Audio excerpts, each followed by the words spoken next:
যে ভিডিওটি সামনে এসছে, যে ভিডিওটি আমরা হাতে পেয়েছি, রাজ্যের কারামন্ত্রী অখিল গিরি তিনি বন দফতরের এক মহিলা অফিসারের সঙ্গে যেভাবে কথা বলছেন তা কোনো অবস্থায় দল অনুমোদন করে না। এই আচরণ, এই মানসিকতা, এই শরীরী ভাষা এবং এই মুখের ভাষা, এই শব্দবন্ধ, এই শব্দচয়ন তীব্র প্রতিবাদ করছি। তার সঙ্গে এটা ভৎসনাযোগ্য অপরাধ। কারামন্ত্রী অখিল গিরি কোনো অবস্থায় মহিলা বন অফিসারের সঙ্গে এভাবে কথা বলে এই আচরণ করে ঠিক করেননি।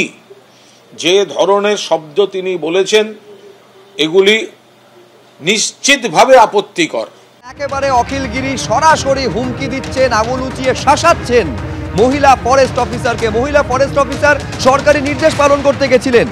ঠিক কি বলেছেন, কিভাবে আঙুল উঁচিয়ে শাসিয়েছেন, পেটানোর হুমকি দিয়েছেন, আমি পুরো ছবিটা শুরুতে আপনাদের সামনে রাখবো।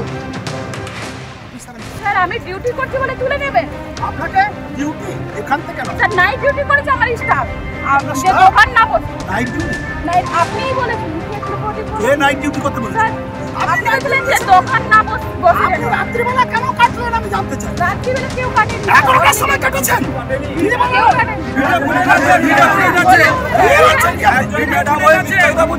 হ্যাঁ ঠিক আছে, আপনারা রাত্রিবেলা যে বসিয়েছেন আমি বারণ করে গেছি তাও বসিয়েছে দোকান। আপনারা ওয়েট করতে পারলেন না?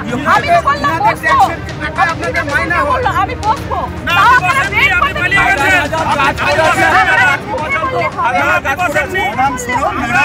আপনি সবাইকে নিয়ে চলুন, বেশি দিন থাকতে পারবেন না। আপনার আয়ু 7 দিন 10 দিন। আমি আপনাকে বলছি যে বিট অফিসার আমি জানি ফরেস্টের কি কাজ হয়, কত বড় দুর্নীতি আমরা সব জানি। আমার জানি বিট অফিসারের বিরুদ্ধে কি আছে আমি জানি পাবলিকের। আমি কিন্তু ফাঁস করে দেবো সব বিধানসভা। আপনি আমাকে চিনেন না, আমি ওই সমুদ্রে ওসব কথা বলেন না আপনি আমাকে। আপনি এখানে থাকবেন না, ওরা থাকবে সারা বছর। এরা এখানে আতঙ্কে রাত্রিবেলা থাকে, জল মাথায় নিয়ে ওসব কথা বলবেন না। উনি কারো কথা শুনতে চান না। আপনি এত বড় ক্ষমতা দেখে মনে হচ্ছে যে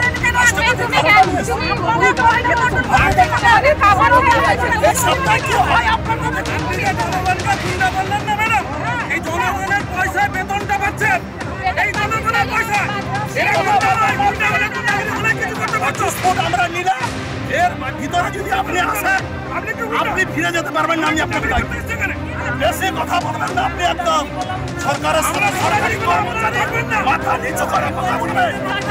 আপনি আমাদের কর্মচারী মাথা নিচু করে কথা বলবেন। ফোনে আমরা এই মুহূর্তে যোগাযোগ করতে পেরেছি স্টেট স্টিয়ারিং কমিটির সাধারণ সম্পাদক সংকেত চক্রবর্তীর সঙ্গে। সংকেতবাবু, পুরোটা আপনি দেখলেন এবং শুনলেন যেভাবে একজন সরকারি আধিকারিক যিনি সরকারের নির্দেশ শুধু পালন করতে গেছিলেন, জবরদখল করতে আসছে যারা সেখানে বাধা দিতে গেছিলেন, সেখানে রাজ্যের মন্ত্রীর যেভাবে রোষের মুখে পড়লেন, যেভাবে এক সপ্তাহের মধ্যে তার পরিণতি কী হবে সেই শাসানি তাকে শুনতে হলো, এমনকি পেটানোর হুমকি পর্যন্ত তাকে দেওয়া হলো। আমি বলছি এরপর ওই মহিলা রেঞ্জ অফিসার এরপরে ওখানে নিরাপত্তার সঙ্গে কাজ করবেন কিসের ভিত্তিতে? দেখুন, এটাতে এই যে এবারই প্রথম ঘটলো তা কিন্তু নয়। এইরকম ঘটনা আমরা বেশ বিগত কয়েক বছর ধরেই দেখতে পাচ্ছি। এই যে আপনারা আজকে দেখতে পাচ্ছেন সবসময় শেখ শাহজাহান, একে আমরা প্রথম চিনলাম কখন? যখন সন্দেশখালী 2 নম্বর ব্লকের বিডিওকে মেরে হাসপাতালে পাঠিয়ে দিয়েছিল সে এবং তার দলবল। আজকেও কোথায় দেখলাম উত্তর 24 পরগনায় বিডিওকে গতকালও হেনস্থা করা হয়েছে। সরকারি আধিকারিকদের বঞ্চনা, এটা তো একটা সেকেন্ডারি চ্যাপ্টার, সেটা বাদ দিন। কিন্তু এই যে বিভিন্ন সময় মানুষকে, জনগণকে সরকারি কর্মচারীদের বিরুদ্ধে উস্কে দেওয়া, এটা হচ্ছে মানে কি বলবো, এটা যে খুব একটা বিচ্ছিন্ন ঘটনা তা নয়, এটা প্ল্যান করেই করা হচ্ছে। ইংরেজিতে একটা প্রবাদ আছে, to kill a dog first give it a bad name. আমার মনে হচ্ছে সেই ব্যাড নেমের চ্যাপ্টার শেষ, এখন বোধহয় কিলিং অফ দ্য ডগের প্রসেস শুরু করতে চাইছে এরা। এইটুকুন মাননীয় মন্ত্রী মহাশয়, আমি এখনো ওনাকে মাননীয় বলছি, কারণ আমি তো ওনার সাপোর্টিং, আমি তো ওনার আন্ডারে চাকরি করি। ওনার এইটুকুন তো জানা উচিত ছিল যে কার কথাতে এখতিয়ার। একজন আধিকারিক, গ্রুপে অফিসার, তাকে এভাবে বলা, তাকে হুমকি দেওয়া, প্রাণনাশের হুমকি, it is very sad state of affairs. এর বাইরে আমার আর কিছুই বলার নেই। অনেক ধন্যবাদ সংকেতবাবু আমাদের সঙ্গে কথা বলার জন্য। এই ছবিটা আপনাদের সামনে আমরা রেখেছি, একেবারে স্পষ্ট যেভাবে তর্জনী উঁচিয়ে আঙুল উঁচিয়ে শাসাচ্ছেন, পেটানোর হুমকি দিচ্ছেন। তিনি বলছেন ডাং দিয়ে পেটানো উচিত আপনাকে, এইভাবে কথা বলছেন, এইভাবে শাসাচ্ছেন রাজ্যের কারামন্ত্রী অখিল গিরি। অখিল গিরি রাজ্যের কারামন্ত্রী, তিনি একজন আইন প্রণেতা।